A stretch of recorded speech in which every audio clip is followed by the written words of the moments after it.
Bonjour, aujourd'hui je vous propose à travers une évocation, une mise en image de cette reconnaissance de soi en soi,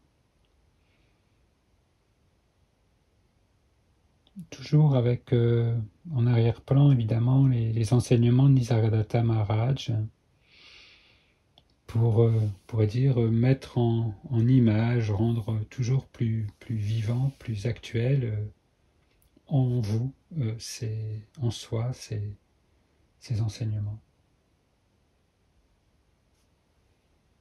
Nous allons partir toujours cette feuille blanche. Feuille blanche qui représente ce non manifesté, cette présence immuable qui ne peut même pas s'évoquer, qui ne se connaît pas, qui ne se sait pas.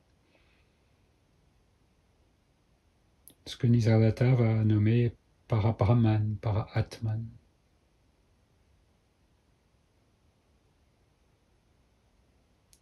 Puis apparaît cette minuscule graine de conscience, comme la nomme Nisargadatta.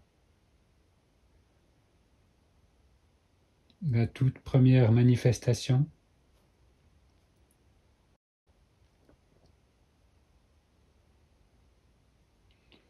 conscience unie dans un tout premier temps encore, qui va on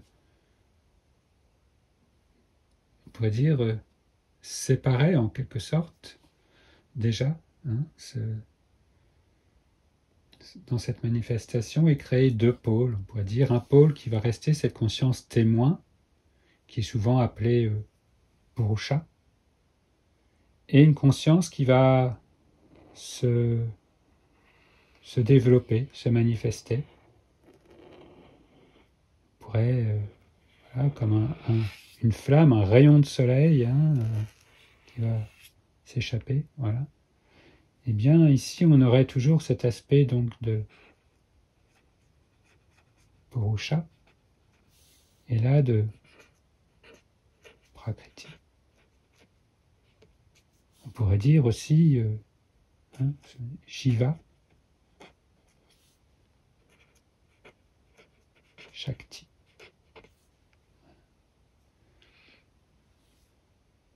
Dans cette manifestation, va se créer en quelque sorte, voilà. Il n'y a pas là besoin de connaître quelque chose, mais dans cette manifestation va se créer petit à petit une identification à cette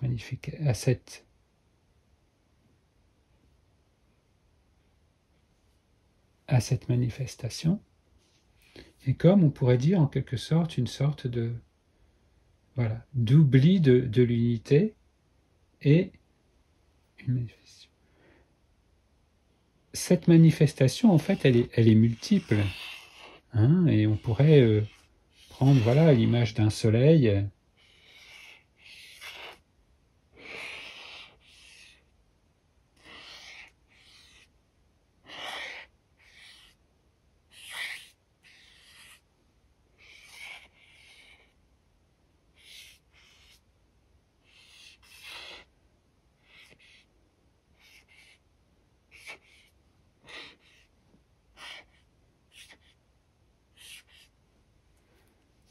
Voilà. Prakriti, Shakti, c'est l'ensemble. Si on considère maintenant de cette façon, plurielle, on va dire, de la totalité de la manifestation, c'est bien l'ensemble.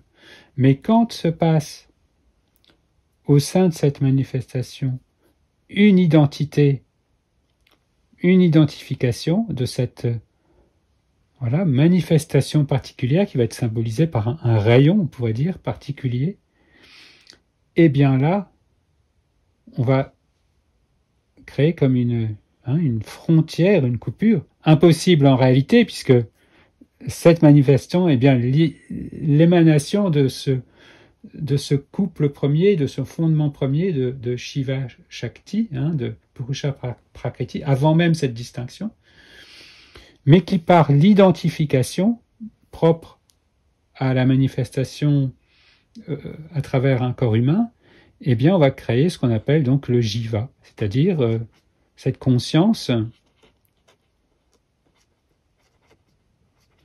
identifiée, hein, identifiée, séparée, voilà, d'elle-même, oublieuse d'elle-même.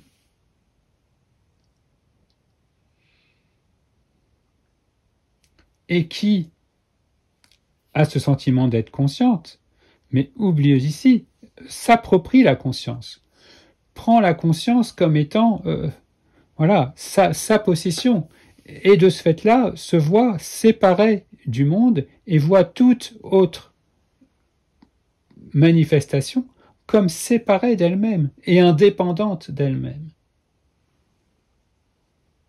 Voilà. Avec la peur de mourir, de disparaître, qu'a créé cette identification.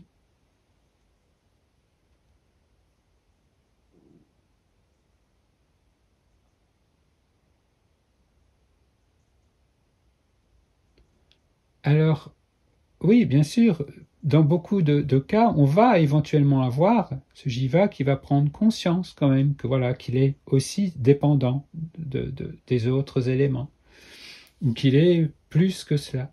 Mais ce phénomène d'identification n'est pas résolu. Et c'est pour ça que les enseignements, tels que proposés par Nisargadatta, nous proposent véritablement de revenir avant tout à rétablir cette connexion, à rouvrir ce sentiment de séparation, à faire en quelque sorte, voilà, recirculer la conscience pleinement au lieu de ce garrot en quelque sorte qui s'était créé, hein, et qui nous faisait aussi en même temps ressentir ce sentiment de suffocation finalement, hein, et qui peut aller jusqu'à voilà faire ressentir cet appel, cette urgence à se reconnaître, hein. Tant que ça n'est pas vécu comme effectivement ce besoin vital de se reconnaître, eh bien voilà, ça n'est des fois pas suffisant. Et c'est pour ça qu'on ne peut pas savoir, sans vouloir souhaiter les situations les plus des fois difficiles, mais c'est bien à constater que pour beaucoup d'entre nous, c'est à travers des situations extrêmes, difficiles, que cet appel urgent se fait sentir. Donc, n'est-ce pas finalement salutaire? Et n'est-ce pas ce qu'on pourrait souhaiter à tout et chacun?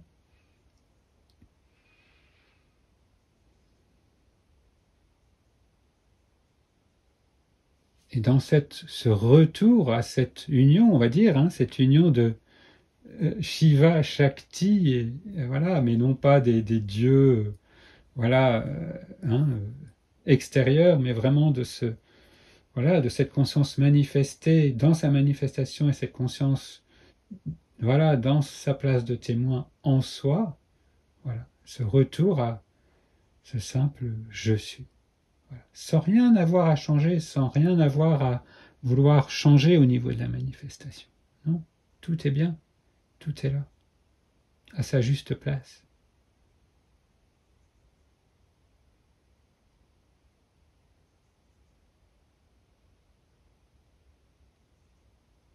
Et une fois que on pourrait dire, cette sérénité, hein, cet ananda, vous vous souvenez de ce Satchit Ananda, présence, conscience, félicité, parce que tout est là.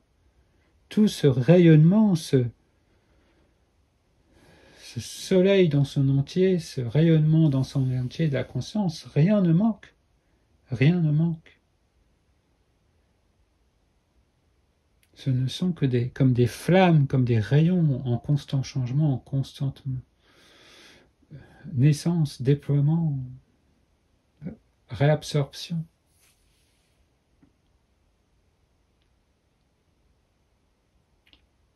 Là, alors, peut aussi être appréhendé, ressenti cet arrière-plan, lui toujours immuable. Voilà.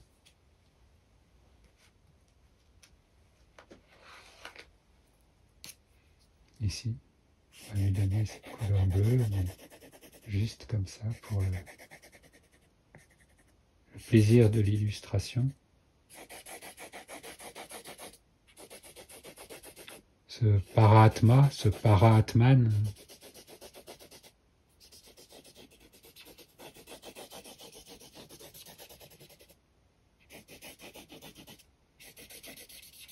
sans aucune qualité, sans aucun attribut, qui ne peut pas être un objet, qui ne peut pas être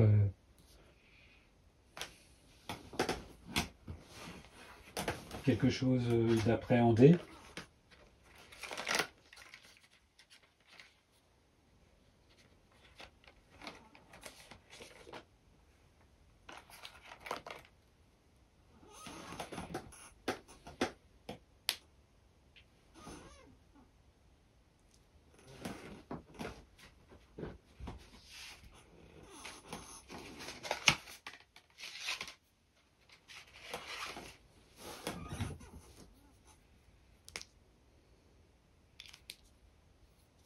Là, nous sommes aussi à Brahman,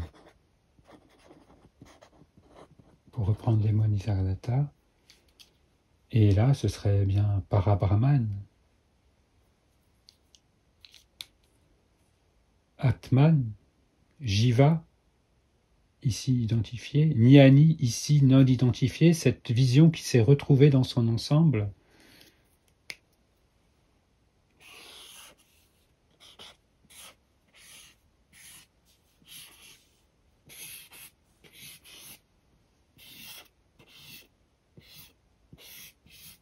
Un seul et même rayonnement, une seule et même manifestation.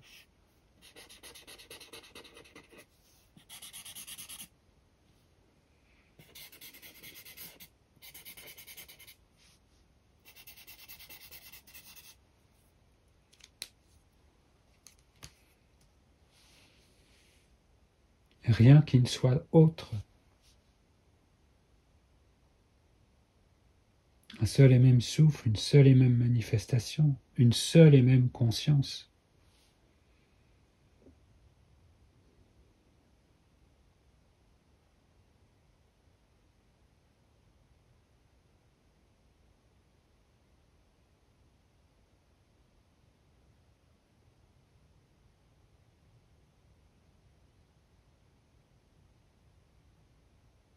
Toujours avec cette même évocation des enseignements, c'est-à-dire d'abord écouter, envisager, laisser la porte ouverte. Si évidemment vous ressentez cet appel, qu'on évoquait, cet appel d'urgence, cet appel brûlant, à vous reconnaître, sachant que voilà, ça va prendre la forme d'un jiva, d'une conscience qui cherche à reconnaître son identité véritable, mais qu'en fait il n'y a rien d'autre que le jeu de la conscience, en elle-même, par elle-même. Et c'est pour ça que c'est automatiquement, je dirais, déjà gagné, parce qu'en même temps il n'y a rien de perdu, tout est déjà là. Et tout comme cet oubli, il n'y a aucune culpabilité, il n'y a aucune... il n'y a aucun véritable péché. Quand on parle de péché, des fois, et même Nisargadatta emploie des fois ce mot, mais il faut vraiment le prendre dans le sens, je dirais, premier du terme, et je me référais là plus au grec qui, à travers le mot péché, dont j'ai oublié le nom grec là tout de suite, mais se réfère à une erreur de vision, à une distorsion de la visée, voilà, c'est une distorsion, c'est un oubli. Et si la vision juste, et on parle souvent justement de cette vision juste, c'est vraiment cette vision de retour à soi, dans notre totalité, qui n'a jamais été perdue.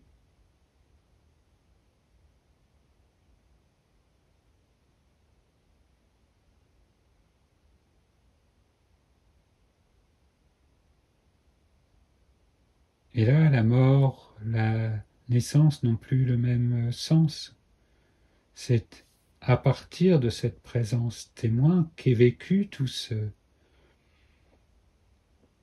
tous ces changements permanents, effectivement, tous ces états constamment différents qui ne font comme, qui arrivent comme des spasmes, des flots, des flux, voilà. Que ce soit les expériences diverses au sein d'un état de veille, que ce soit la succession des états de veille, de sommeil profond. Qui est témoin de tout cela? Quel est ce témoin immuable qui n'a jamais changé, qui n'a jamais vieilli? C'est ici qu'il faut se poser la question. Ça n'est pas un objet, ça n'est pas quelque chose qui peut être appréhendé de cette façon-là, mais on ne peut que l'être, on ne peut que le constater. Qui suis-je avant que me soit donné un nom? Qui suis-je avant que me soit attribué ce corps? Qui suis-je avant tous mes concepts, toutes mes idées de ce qu'est le monde, de ce que devrait être le monde?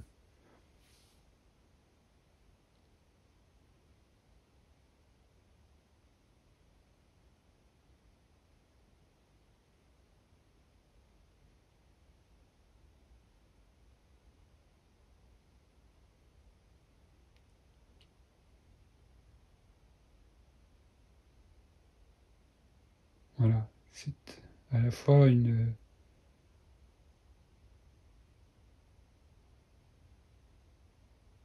pourrait dire une photo, photo-portrait en fait de chacun, de chaque être, de chaque manifestation.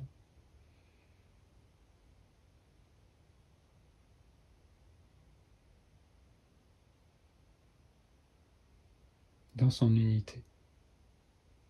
Et en même temps une invitation à ce questionnement essentiel.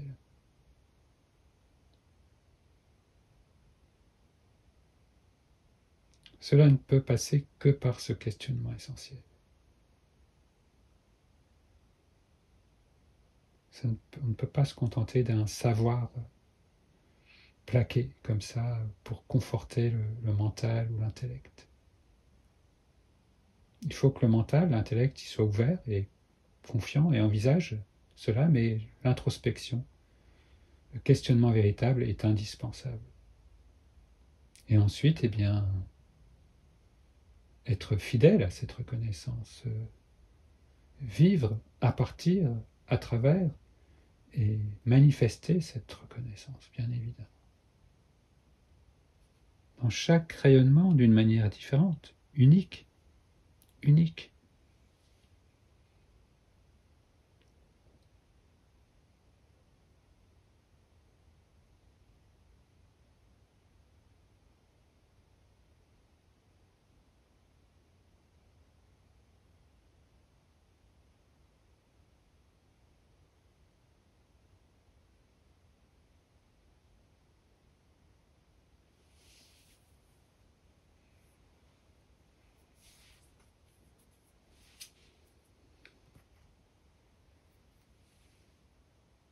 Voilà, tout simplement.